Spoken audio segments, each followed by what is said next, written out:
Good morning to our viewers in the United States, and good afternoon to those watching us in Europe, and a warm welcome to this Atlantic Council Europe Center event. My name is Jörn Fleck, and I'm the Senior Director of the Europe Center here at the Atlantic Council, and it's my pleasure to moderate today's event on debriefing the European elections. European citizens from across the 27 EU member states voted between June 6 and 9 to elect 720 new members of the European Parliament, the only directly elected democratic institution in the EU institutional system.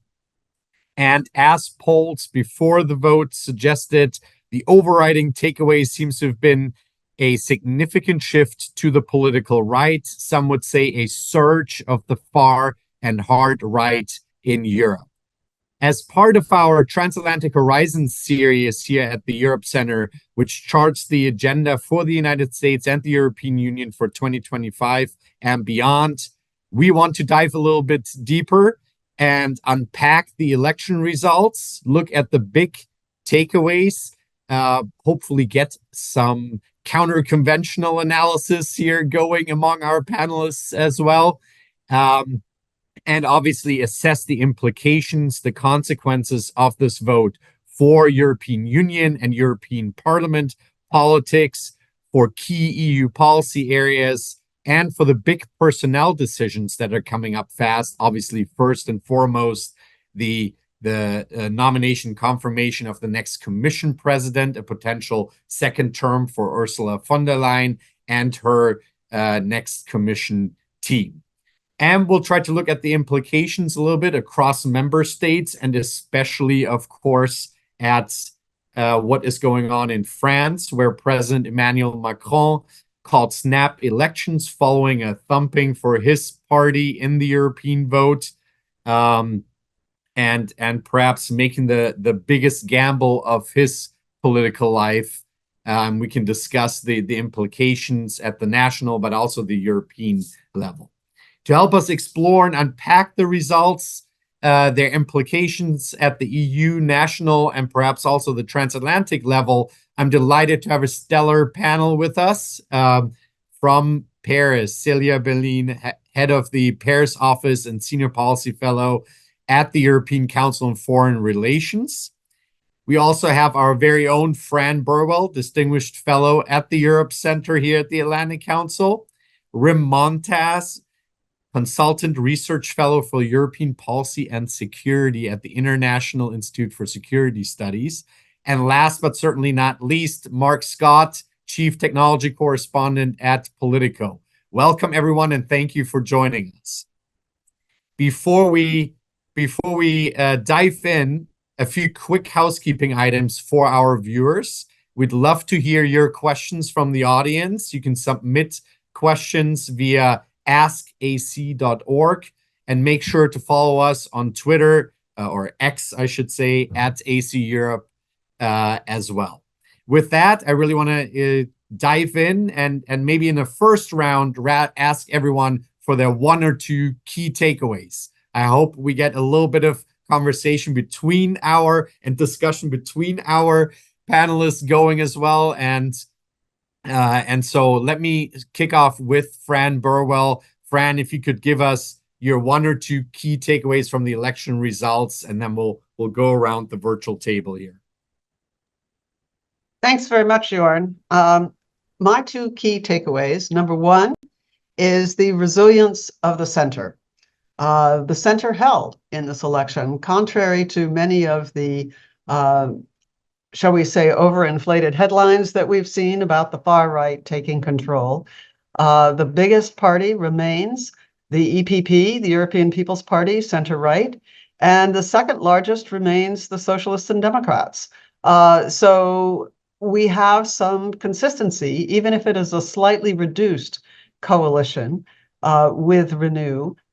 We will have to see how it exactly plays out, but I think what we've seen instead is a very fractured far right, some gains in terms of seats, particularly in some countries.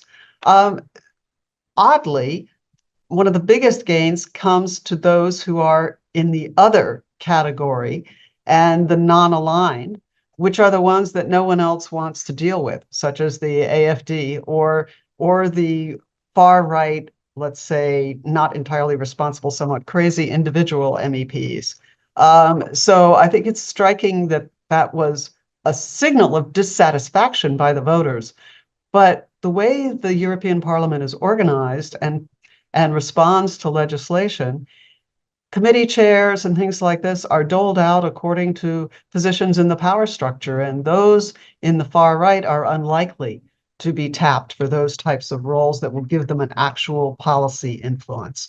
I expect that to continue to be dominated by the existing coalition, with the EPP having done well enough so that it's strengthened within that coalition.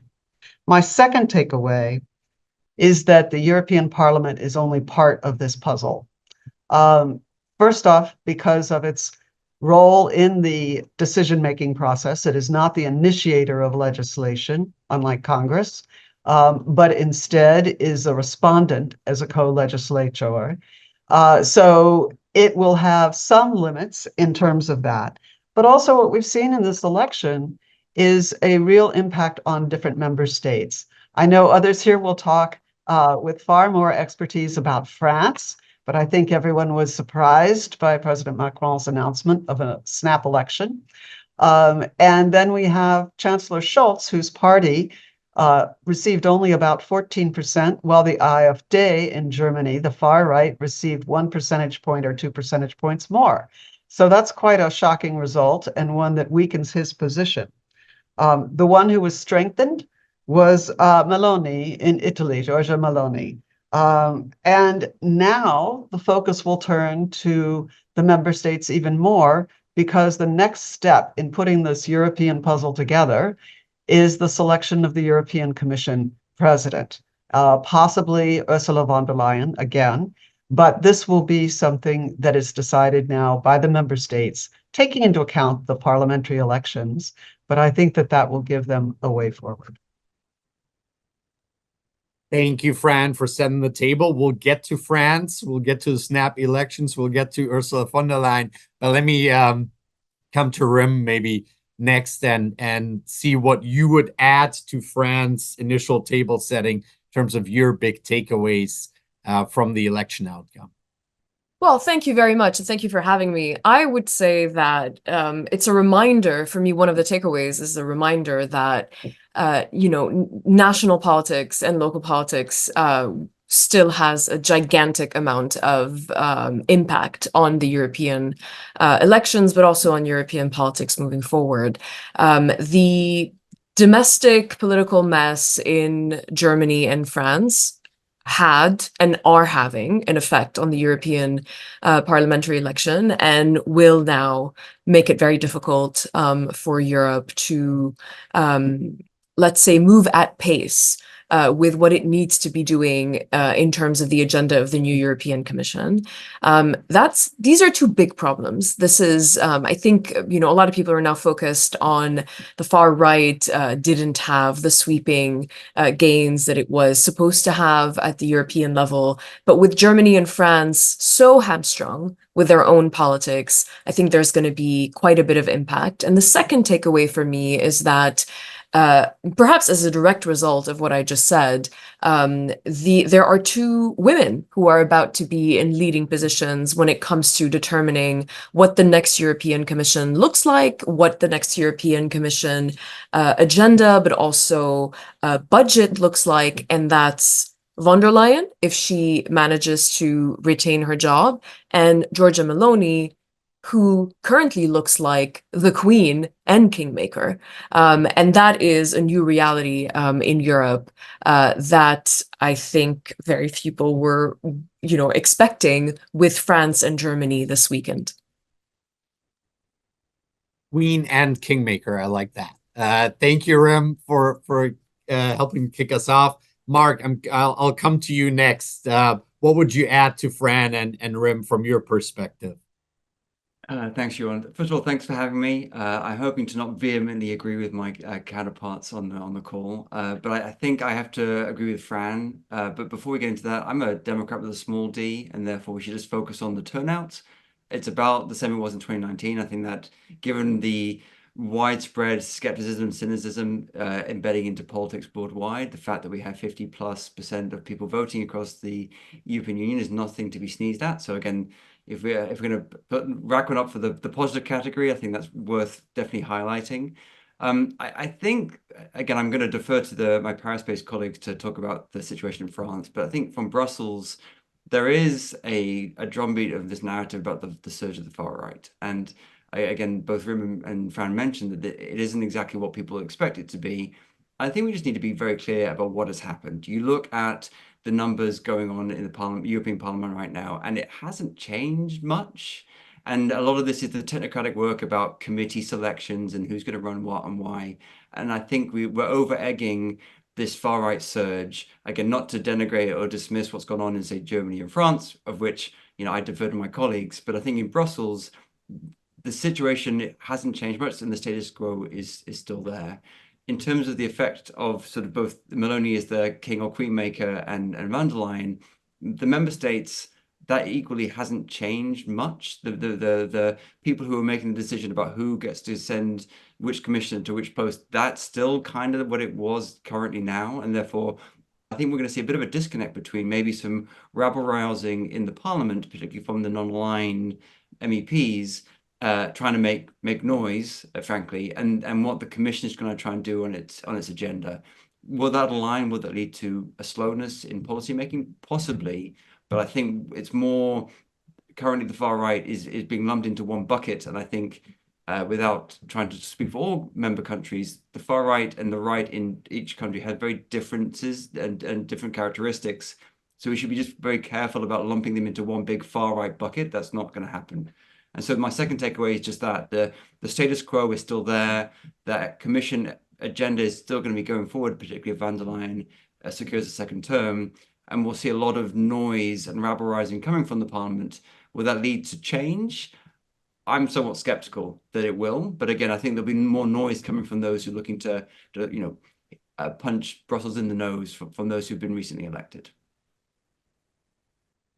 Thank you, Mark. And we'll come to that question of whether this fragmented political right can actually exercise its power in a little bit. But I want to go to Celia next.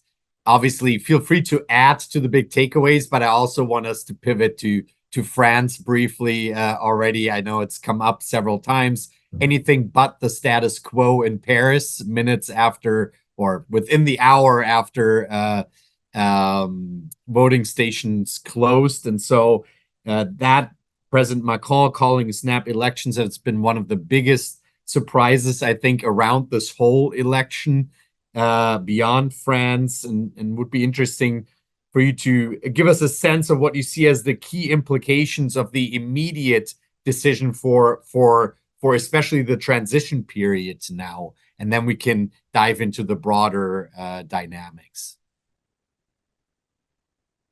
Thank you, Jorn. Indeed, even if I wanted to, I cannot give you the big European takeaways because we've been overwhelmed as a French expert with the decision by Emmanuel Macron, and it has overshadowed almost entirely any sort of sense of a European consequences for these elections. This has, and it was probably the objectives in the first place to move on so extremely quickly to legislative elections that it has already in some ways negated the major win of the national rally, because it has already projected it into another dimension, into the possibility of having this translation of that win either into a governing majority or into another hung parliament with uncertain consequences. The main effect, I think, is shock and surprise, because even if there had been some rumors and some consideration of this scenario, I think it's fair to say that no one saw it coming. Not even actually people in Macron's camp. What's most surprising is that quite a number of Macron member of parliament themselves lost their job on that very same day, and were stunned about it, and are actually quite a bit of a loss on what to do about it. The National Rally was surprised that they got what they had been asking for, namely a dissolution of the National Assembly and snap elections. Same on the left, that has decided to suddenly reunite into a legislative coalition in order to propose some sort of alternative to the rise of the far right and to the Macron camp. But all of that went very, very quickly in the last couple of days. So the main, I think, takeaway that maybe before we dive into details, is that surprisingly, those European elections have had potentially less European consequences than they have national consequences. So they've been meaningful for national trajectories. France is the biggest probably example out there, but Germany, I think, has had quite a shock with a strong AfD performance, or other countries that has confirmed, the leadership of Giorgia Meloni or the leadership of Donald Tusk in Poland. So the national consequences, either of validation or of rejection, have been quite tremendous for these elections. So that would be my first takeaway. Second one would be that, even if I agree with Fran and Mark and Rim that, there might have, the center as hold, when you look at a certain number of elections, in particularly where the extreme right did better, the youth vote has gone a lot to the far right. And that's a really brand new phenomenon. In France, it's extremely clear. So the people between the age of 18 and 34 have voted 32% for the National Rally. It grows even bigger to people under 40 and under 50, and only the seniors above 65 years old have voted as much for Renaissance list as they have voted for the far right. So that's the only group where there's more of a balance. So really, the direction of travel, at least generationally and for the moment, is pretty clear, and is fairly worrying, or at least you have to imagine that this comes with the articulation of the young people's attachment to Europe, and so it also means that there is no contradiction in the perception of these young people between a vote for nationalist right and a vote in favor of Europe or some form of Europe integration. Some of them can also be pro-Ukrainian. Some of them can be, quite open on the to the outside world, but still find that the political solution to their preferences at the moment comes from the far right. And maybe my third point, and just strictly from a French perspective, I think this month that's coming up had quite a lot of very, very important summits or meetings that were planned. The G7, obviously, but also the Peace Conference in Switzerland, the EU Council, where we're going to decide on the big directions for Europe, and the informal meeting for the European Strategic Agenda that's coming up very, very quickly. And then all the way to the NATO summit just a couple of days after the second round of the French election. This whole sequence was meant for France to sort of lay out its influence on the strategic agenda, how to define the contours of Europe for the next 5 years, the top jobs, how to, put its weight probably on von der Leyen, but what can you extract as a favor when you do that?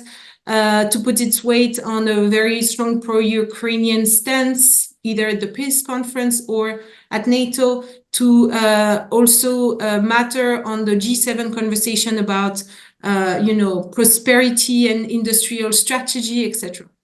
All of that, to say the least, is slightly upended, and there's a big question mark on how much of a weight does a President Macron that stands for not for his re-election but for legislative election that might constrain his action? How lame duck is he just for the next 3-4 weeks? So my answer on this is that after consulting quite a few French diplomats, the message they're giving is that, everything is in place. It doesn't change anything. We have all our positions. Will be working towards this direction. But honestly, it is quite striking that it's not the best timing to be facing such an election, in my view. I'll stop here. To say the least, Celia. I want to come to Rim maybe and get her sense of Celia just outlined this really packed political calendar of international and EU specific meetings that help set the agenda moving forward, that will pick the next commission or nominate and confirm hopefully the next commission president. How would you see that dynamic now with these surprise elections, and whether President Macron's decision and his credibility or political capital is there to really, can we stick to this timeline, is my simple question, or do you see fallout there?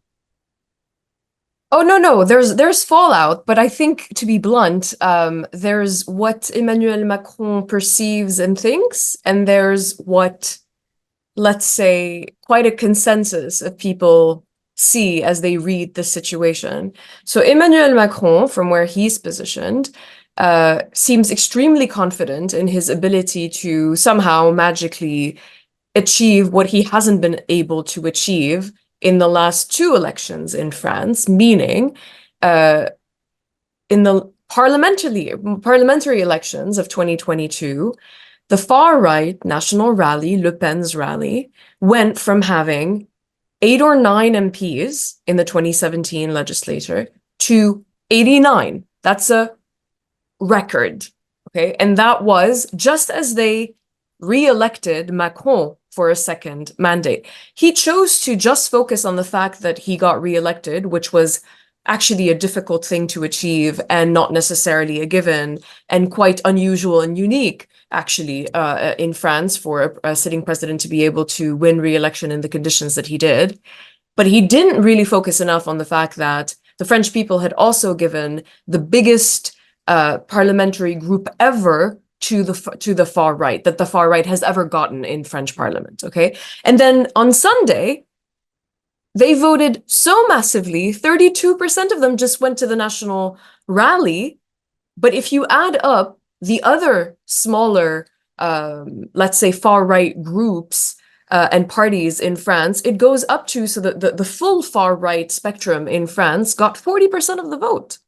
40% of the vote. You look at the map of the country, the far-right led in all regions, all of them. This has never happened, except for the Paris region. I mean, it's breathtaking. Despite all of that, the French president continues to think that he is going to be able to win in 3 weeks, even though, as Celia said, he decided to call snap elections without alerting and preparing his own prime minister, his own heavyweight ministers, his own party, in order for them to be ready to lead what has to be a blitzkrieg campaign.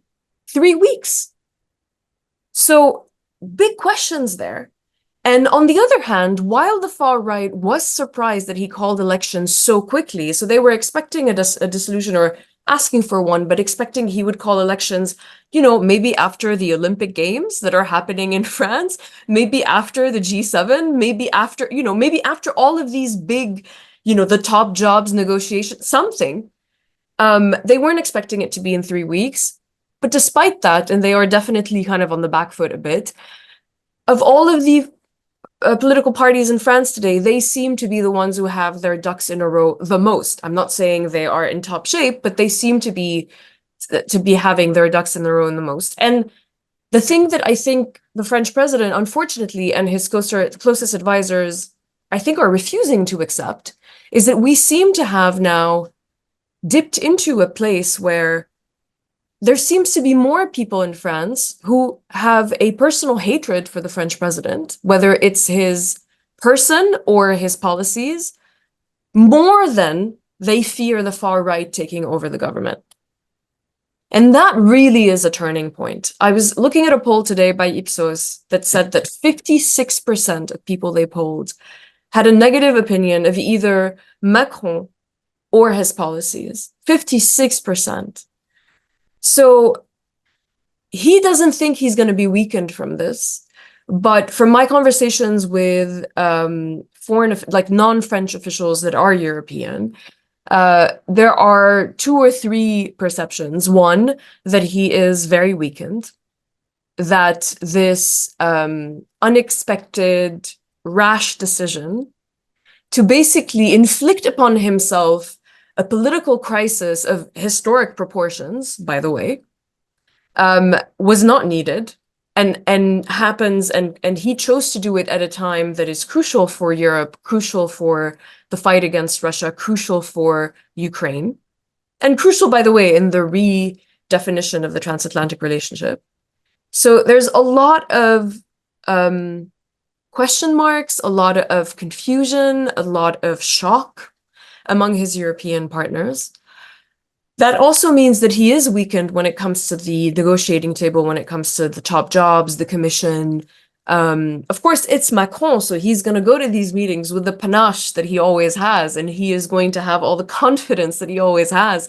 But I think the perception on the other side, whether it's from Meloni, whether it's from Scholz, whether it's from even Tusk, said that he feels sad for the people who are in power today in France. That is not a good place for the French president to be when he's trying to negotiate the next commission, agenda, budget, leadership, which, as you know, he tried to start imposing when he gave this big second speech on Europe at the Sorbonne a few weeks ago. So there's a real disconnect between reality, what the polls are saying, what Macron thinks, and what the perception is abroad. And I will end on one thing, which is, of course, I think as we've learned over the past 2-3 years, the unexpected is happening. So while the odds are definitely stacked up against Macron right now, I wouldn't count him completely a dead man walking yet. I think there's still always a possibility for some sort of unexpected surprise and him for him to pull off something that we didn't expect, even though this time around it really feels like he has put himself up against a corner as well as his troops. Thank you, Rem. I want to zoom out a little bit from France. I think we got some really good insights here from Celia and Rem. But connect this to the outlook for President of the European Commission, Ursula von der Leyen, and a second term. And maybe take what has happened in France, but connect it with the overall outcome of the election. Some of the things that Fran, Mark, and others mentioned about the center holding. What does this mean for a second term for President Ursula von der Leyen? Maybe I can come to you, Mark, and then Fran as well, to get your sense of. We have this really packed schedule that Celia set out. Next Monday, the first dinner of EU leaders discussing this. So over to you, Mark and Fran, to give us maybe a sense of how you see all of this impacting the next Commission president and Commission. Well, for all our US listeners, I feel for you, right? As much as sometimes it's difficult to understand the interagency bureaucracy in DC, it pales in comparison with the skullduggery that will happen over the next couple of months to sort of get the commission to place. But you'd have to look at the math, right? And who else is on the table as a potential leader for the commission? And I still think von der Leyen is in a pretty good spot, mostly because her political group in the parliament is still the biggest. But her sort of pathway to a second term has become more difficult And again, to the point that Rim made, sort of the French president is just in a more difficult spot now. That doesn't mean it's not going to happen. And the wonderful, intricacies of the EU institutions is we might have a left field candidate come from completely somewhere else, kind of what van der Leyen did in 2019. So like we might be talking about someone completely different in 2 weeks' time. Is that going to happen? Probably not. But again, we just need to countenance the fact that things may shift quickly depending on what Meloni wants and what Macron does post the elections. Like there's a lot can happen. I still, if I was a betting man, I would still put my money on van der Leyen, mostly because she is still kind of halfway through a tenure that is sort of stacked over 2 commission cycles, and her message around economic security and sort of this sovereignty message that she pushes, as much as that may differ from some of the far right groups, it still kind of goes in the same direction in terms of where Europe is heading. And I would suggest the US and to a degree China is heading in terms of economic security, promotion of domestic industries, local subsidies. That all has become like the new normal in the sort of post WTO world, kind of. So I think in terms of what to look out for, there are, as we mentioned, multiple informal meetings happening over the next couple of weeks. But I guess for me, it comes down to who else would take the job, who else has the political capital within member countries and member states and leaders to do that job, and then who has the power within the parliament to get that position filled. I think 8 out of 10 times that's van der Leyen, not someone else.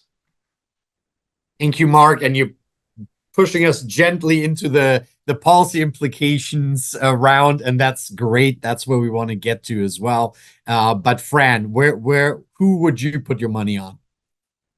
Well, first, let me react a little bit to one thing that Brim said and Celia in stressing the calendar ahead of us. The NATO summit starts on July 9th in Washington. And if Emmanuel Macron shows up, having just suffered an electoral defeat, the impact will be far beyond Europe. Because particularly if the Washington press corps is reporting that he's lost to a pro-Kremlin, I mean, I know that the national rally has changed somewhat, but they will drag up everything, and it will shake the US view of Europe doing as much as it can on Ukraine. And I think that this is a much wider implication rather than just French politics. To me, that combination, as well as Olaf Scholz showing up in a weakened position, makes it all the more important that there be constancy at the European level. And that means Ursula von der Leyen. And I think that when the leaders meet, there will be some who have a lot of political calculations, of course, about who is going to be the next Commission president. But I think if they want the EU to play on the global stage, she's demonstrated that that can happen. And bringing in someone, and Mark is right, she was parachuted in at the last minute. We were all going, really? And so she was at that time seen as the not very successful defense minister in Germany.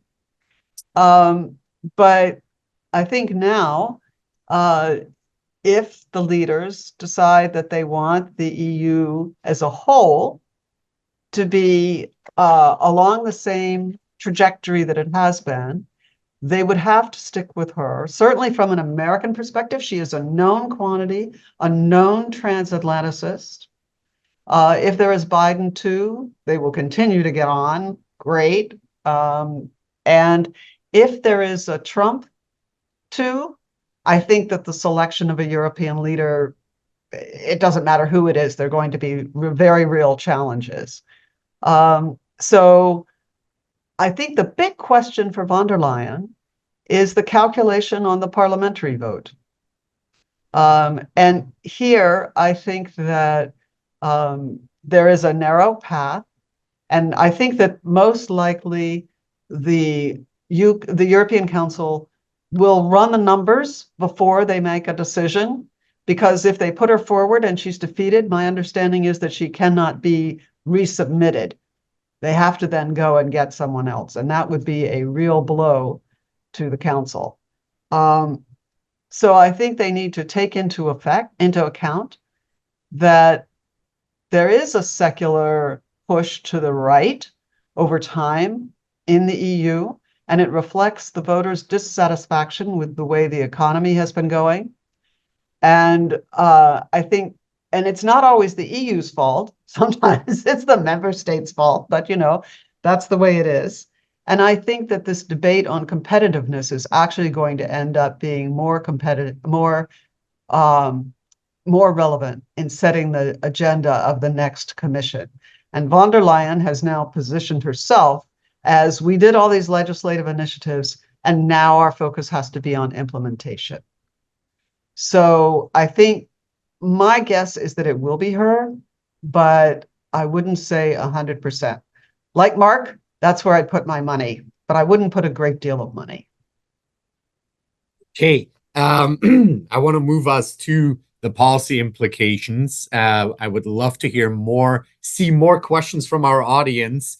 You can submit them by submitting them at askac.org or at AC Europe on X. Maybe I'll turn to Celia. I know you said most of your attention and mental space is taken up by the snap election.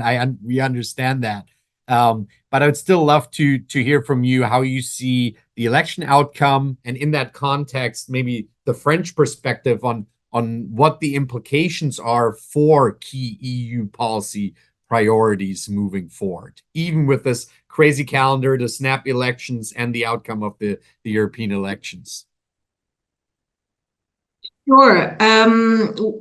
We have to sort of remember that there is a life after June 30th or July 7th, which at the moment doesn't feel like that. It has reduced our perspective tremendously, and I think we're all experiencing mass hysteria, honestly. But this is going to be actually quite short. That's probably the only positive out there, is that the hysteria is not going to last too much. Then again, depending on the results. What I can say is quite a few words about the types of battles that we were expecting post European election battles that were expected on the European scene for the design of the next commission. So as you know, we discussed the von der Leyen fate, and I sort of concur with Fran and Mark that she's in the best position. Her party won. She comes out stronger, actually, from these elections. And I think even if last time around she came out of nowhere and supported by Macron, this time Macron and his camp is not exactly in a position of bringing in anyone else. So I think what's happened in France is actually quite a positive for Ursula von der Leyen's re-election, because it makes opposition to her less likely. And also, honestly, she has had this, geopolitical commission perspective that has been in line with mostly French interests. So, the sovereignty agenda of Versailles is what Macron has supported during the von der Leyen time, and she has been in agreement with that, and they've agreed on the pro-Ukraine perspective. So by and large, I think France has been quite aligned with Brussels over the past few years. There is here and there some disagreement, but they have worked in the same direction. And I think the perspective was that they wanted to continue this way and go a step further in two directions. One is the question of the defense commissioner. Will Europe create a defense commissioner position? So a purely defense policy commissioner would not be acceptable to a lot of countries who want to stay, in control of their own defense policy.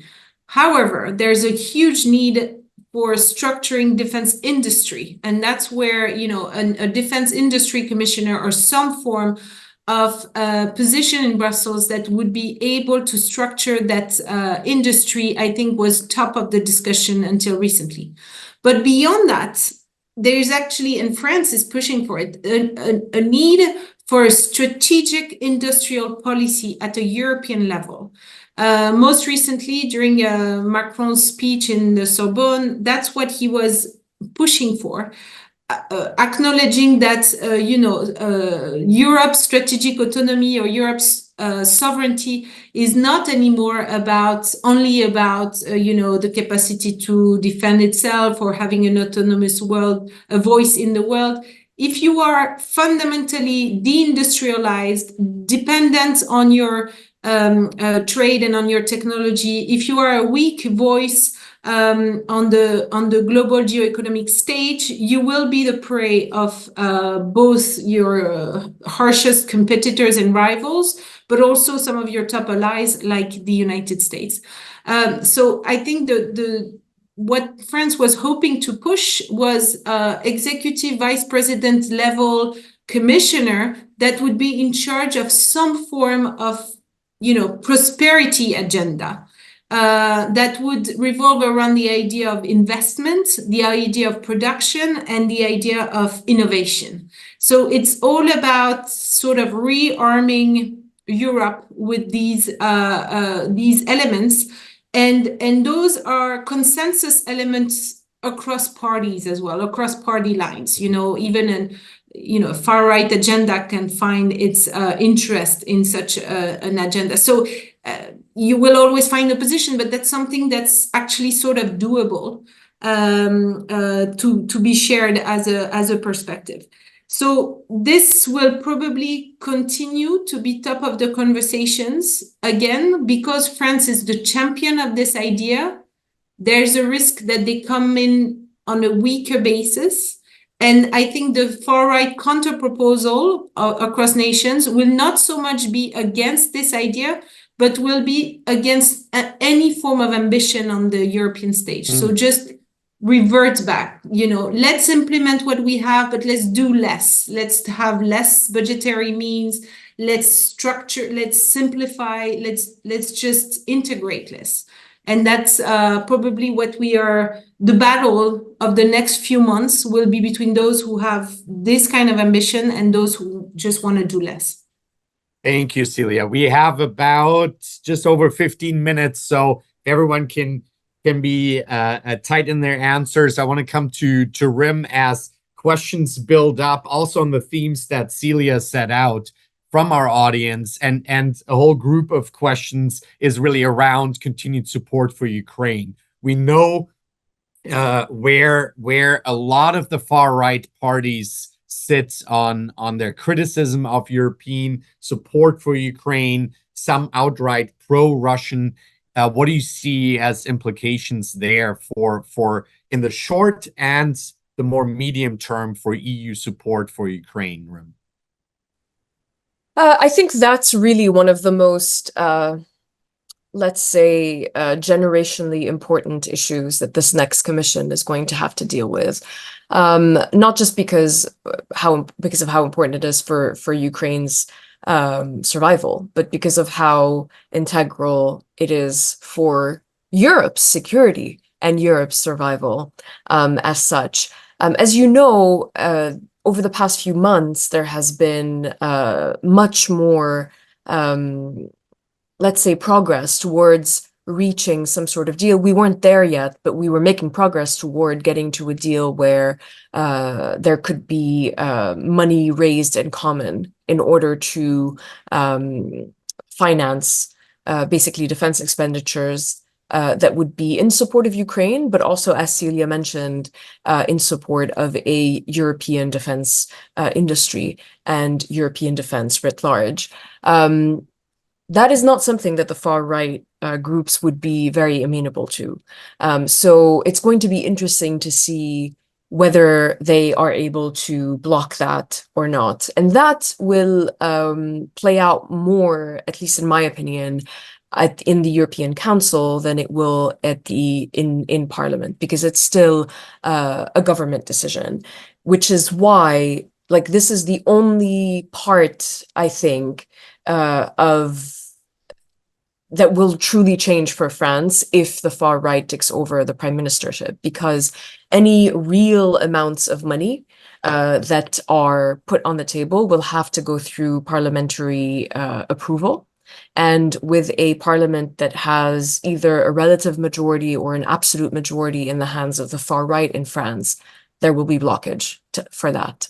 So that's a real issue there. That's a big, real hurdle for not just support for Ukraine, but for all of the big ambition, big ticket items in terms of European strategic autonomy, European defense, European, below these big concepts, European defense industry.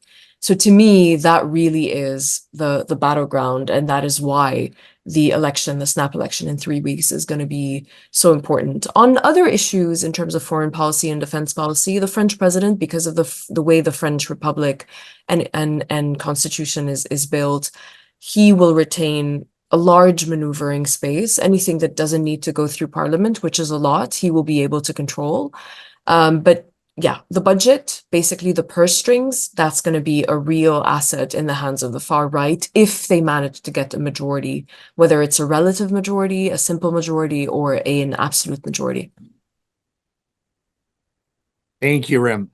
Mark and Fran, I'll come to you. Mark, first, you as obviously chief tech correspondent for Politico. I want to come back to this economic agenda and competitiveness agenda that Celia already mentioned, and get your take on the impact, not just for tech regulation, but more broadly, this competitiveness theme. And we have questions with the EV tariffs from the Commission expected next week.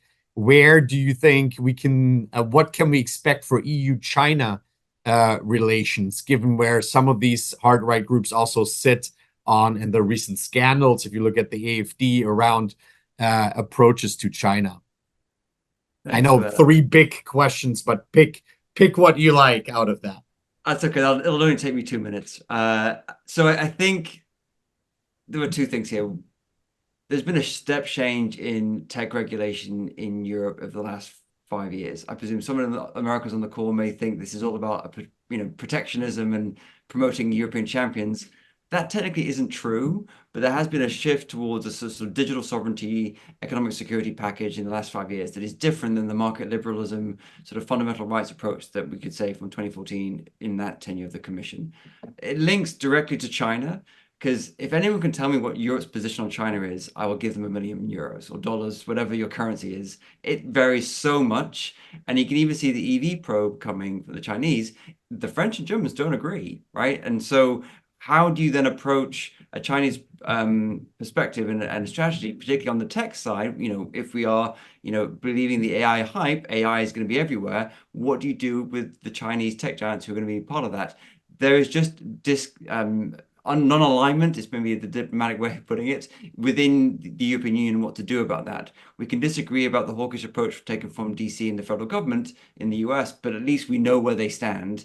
If you go to the Commission, which is relatively more hawkish than some member countries, you get a very different perspective than if you go to Berlin, Paris, and the other member capitals. So I think the next 5 years is fundamental, given the domestic issues that Celia and Rim discussed, like that is existential to the China question. And then it also, in terms of where the Commission sits on its economic security package versus what the member countries want, those two also are not aligned. So within the hopefully 2 minutes I've taken, like there's a lot going on. It's still very unclear, but to suggest that Europe has a China strategy is, for me, it's farcical. Like member countries are not aligned on what to do, and therefore the Commission writ large can't really take a united position. Thank you, Mark. That was really tight. Fran, similar question to you. What impact on both the competitiveness agenda and maybe the international economic agenda on the one hand, and then specifically on EU-China, do you think the last weekend brought us, or may bring us? Well, I think that the election has demonstrated the need to move forward with a competitiveness agenda. if I were looking for a way forward and I was Olaf Scholz, I would be talking about the ways that we can reboot the economy and make things a little bit more beneficial to the citizens. I would not be talking about backtracking on climate targets, but I would be acknowledging the cost of the green transition and looking for ways to remove that from impacting your average citizen. And I think that the farmers in Europe can basically declare victory.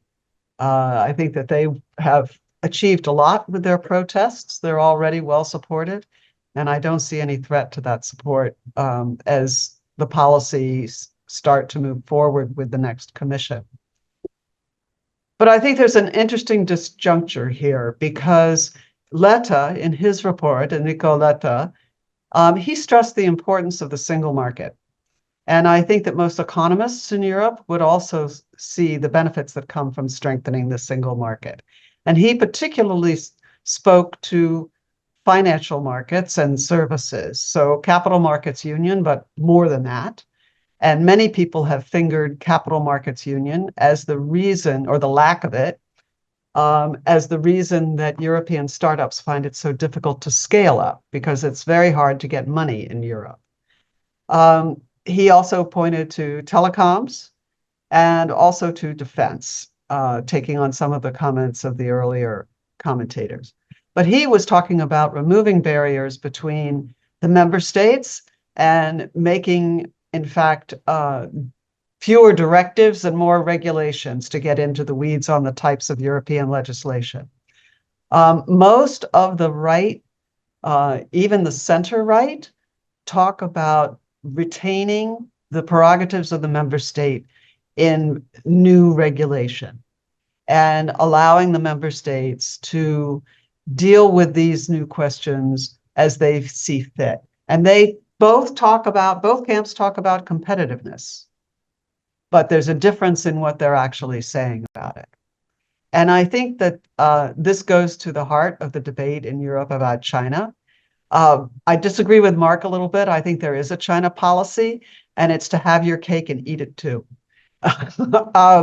And so it is about balancing the growing recognition that China presents a threat in some ways, particularly in terms of the overcapacity that it presents in electric vehicles, for example, especially now that we have basically closed any future market to electric vehicles in the United States through our 100% tariffs.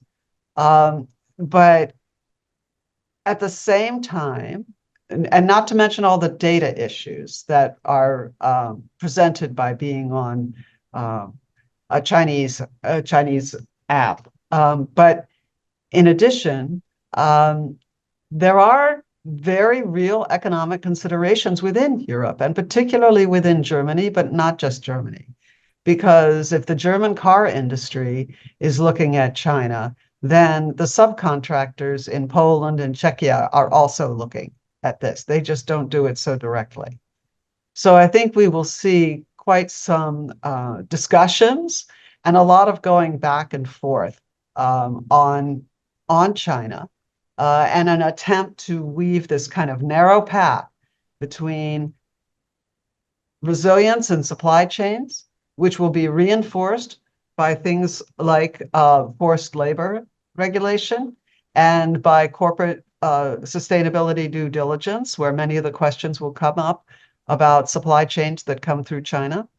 And at the same time, preserving enough of the EU-China relationship, economic relationship, while also being pressured from the United States, no matter who is in office next year, to continue to be tougher on China and to continue to ratchet up that toughness.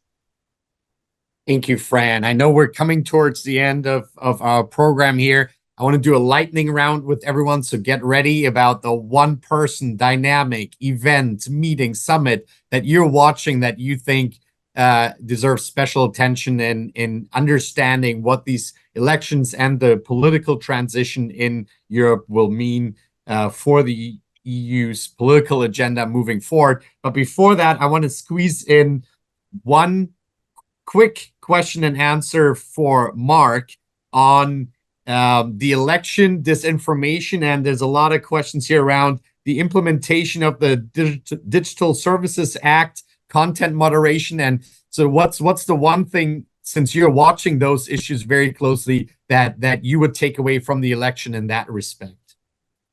So I'm going to do a twofer to give you my disinfo as well as the thing to look for, just to keep time to a minimum. The DSA, these new social media rules, there hasn't been effective Russian disinformation campaigns writ large that have affected any outcome. But frankly, that's not really the point. The issue, both for the Digital Services Act, this election, and what I think is something we need to keep a pace going forward, is the pro-Russian narratives of anti-Ukraine, anti-migrant. I wrote them down here, that are sort of looking at the fallacy of the EU project. All these narratives that aren't specifically aligned to election are massive. They've picked up a little bit in the run-up to the election, but they will not go away. If you combine that with what Celia pointed out about, say, in France, and I think elsewhere, young people moving towards the right and to the far right, you combine those two narratives, both the young people turning away from the EU project for whatever reason, legitimately, but that is their choice, combined with these ongoing drumbeat narratives, particularly across social media, that is a toxic situation. And therefore, as much as everyone has the right to vote for whoever they want to, I think now that the EP elections are over, there's a sort of mission accomplished from those within the commission about, we protected this election from the Russians. That's a false narrative. That's not what we should be looking at. We should be looking at the long-term effect of these narratives playing out, particularly with young people, that will turn them away from the EU project going forward. Thank you, Mark. Maybe I'll turn to Rim next. Give us the one thing you're watching, lightning round, moving forward in terms of the biggest implications. Yeah, I'm watching Giorgia Meloni and how she steps up to this moment and what she does. Great. That was sweet and to the point. Celia, next to you. Over to you. I'm like a deer caught in the headlights. There's nothing else I'm watching than the French legislative election, because it's all about the future of French leadership, and I think it matters in Europe still. So that's the single event that can allow me to think about Europe afterwards. I think that makes sense.